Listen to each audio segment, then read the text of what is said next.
দ্রুত সম্ভব সরকার নির্বাচন দেবে, ততই আমি মনে করি যে দেশের মানুষের এবং দেশের জন্য মঙ্গল হবে।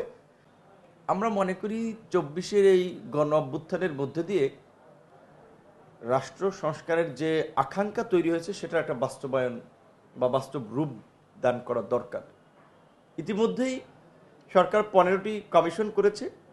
সেই কমিশনগুলো মোটামুটি সকলেই তাদের প্রস্তাবনাও দিয়েছে। এখন সরকারের যে ঘোষণা ছিল যে সরকারের পক্ষ থেকে বিভিন্ন রাজনৈতিক দল অংশীজনদের সাথে আলাপ আলোচনা করে এগুলো চূড়ান্ত করা হবে। তাহলে এখন জানুয়ারি মাস, ফেব্রুয়ারি পড়েছে। সেই ক্ষেত্রে আমার মনে হয় যে সরকার চাইলে রাজনৈতিক দলের সাথে আলাপ আলোচনা করে ঐক্যমতের ভিত্তিতে যতটুকু সংস্কার করা যায় সেই সংস্কার করে নির্বাচনের দিকে খুব সহজেই হাঁটতে পারবেন। এখন কোনো রাজনৈতিক দল অগস্টের কথা বলছেন, কোনো রাজনৈতিক দল ডিসেম্বরের কথা বলছেন, আবার সরকারের পক্ষ থেকে এই বছরের ডিসেম্বর অথবা আগামী বছরের আরও 6 মাসের কথা বলা হচ্ছে।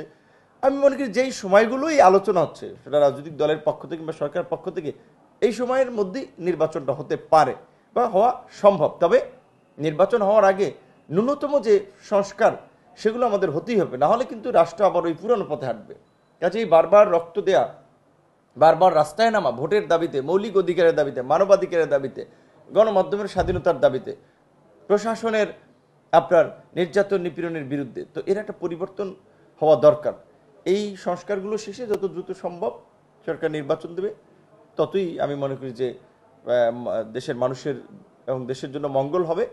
এবং এই জাতীয় নির্বাচনের আগে যে স্থানীয় নির্বাচনের বিষয়টি আলোচনা আছে, এখানে দুটো বিষয়, যে অনেকেই বলছেন স্থানীয় নির্বাচন, এই বর্তমান পুলিশ প্রশাসন এতটা দুর্বল প্রশাসন বা তাদের এত মোরাল ডাউন হয়েছে, সো তারা স্থানীয় নির্বাচন আয়োজন করতে গিয়ে সঠিক ভূমিকা পালন করতে পারেন কিনা সন্দেহ আছে।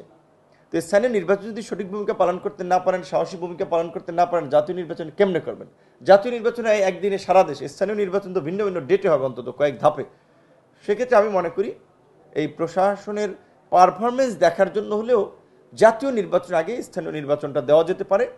তার মধ্যে দিয়ে কিছু যেমন তৃণমূলের নেতৃত্ব উঠে আসবে, মানুষের মধ্যে সচেতনতা তৈরি হবে, একটা পরিবেশ তৈরি হবে, এবং প্রশাসন তথা নির্বাচন কমিশনের সক্ষমতাও বোঝা যাবে। কিন্তু সরাসরি জাতীয় নির্বাচন গিয়ে যদি একটা ভুল হয় কিংবা একটা লেজেগোবর অবস্থা হয়, সেটাও কিন্তু আমাদের জন্য নতুন সংকট তৈরি করবে। কাজেই সেক্ষেত্রে জাতীয় নির্বাচন আগে স্থানীয় নির্বাচনগুলো একটা ভালো পদক্ষেপ হতে পারে।